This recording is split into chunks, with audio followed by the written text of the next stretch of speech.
यह कहानी एक रूपशी और उनके चोरी के लिए प्रसिद्ध राजा चोर के बारे में है, जिसने नकली ज्वेलरी की चोरी की कहानी है। जागरूक होने के बावजूद रूपशी नकली ज्वेलरी के पीछे पड़ गई थी। उसे यह विचार आया कि वह असली ज्वेलरी को कैसे चुरा सकती है, और उसका प्रस्ताव यह था कि वह राजा चोर से मदद मांगे। राजा चोर, जिसका नाम आर्चर था, विश्व के सबसे श्रेष्ठ चोरों में से एक था। उसकी चोरी के काम में ही एक खास जादू होता था। वह अपनी ज्वेलरी को छिपाने और नकली चीजें बनाने का काम सीखने के लिए कई सालों तक विद्वान शैली के पास गया था। रूपशी ने अपना योजना सोचा और राजा चोर के पास पहुंची। उसने कहा, राजा चोर, मुझे एक नकली ज्वेलरी चुरानी है, क्या आप मेरी मदद कर सकते हैं? राजा चोर उसकी ओर मुंह करके हंसा और बोले, रूपशी, आप बहुत ही अजीब हैं। आप क्यों नहीं असली ज्वेलरी खरीदती हैं? रूपशी ने कहा, मुझे असली ज्वेलरी की कीमत जानती है, लेकिन मेरी ताकत नकली चीजों में है। मुझे केवल एक बार वो ज्वेलरी चाहिए, फिर मैं वो सबसे बड़ा चोर हो जाऊंगी। राजा चोर ने सोचा और फिर मुस्कुराया। उसने कहा, ठीक है रूपशी, मैं आपकी मदद करूंगा, लेकिन एक शर्त पर। रूपशी ने पूछा, कौन सी शर्त है?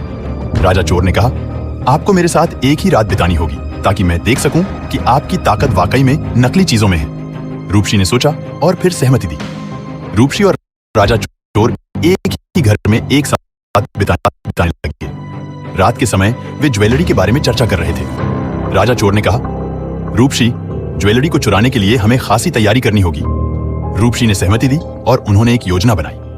वे ज्वेलरी को एक बड़े स्वर्ण कुंज में रखने का निर्णय लिया। उन्होंने ज्वेलरी के नकली मूर्ति बनाने के लिए एक चित्रकला कला का मास्टर भी रखा। वे तीनों आपस में मिलकर योजना को कार्यान्वित करने लगे।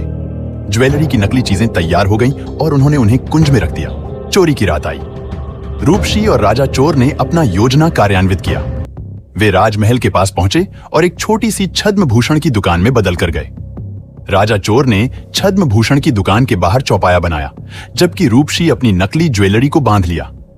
दुकान के मालिक को न दिखते हुए राजा चोर ने कहा, मुझे यह चूड़ियां बहुत पसंद आई हैं।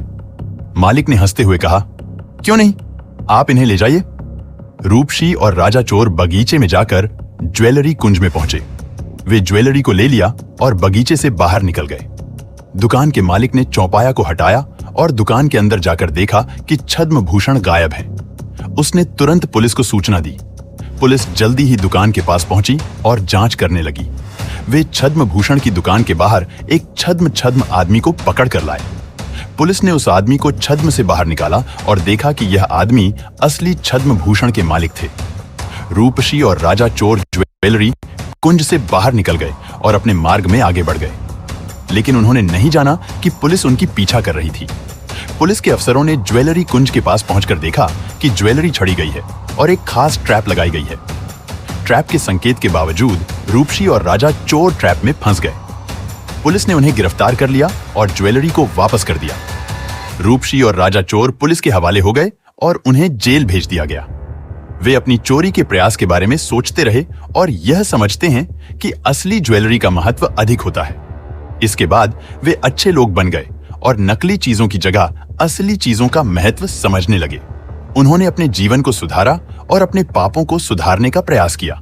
इसका सिख, चोरी और नकली चीजें किसी को भी धनी नहीं बना सकती और आपकी चाहत असली और ईमानदारी से कम नहीं हो सकती।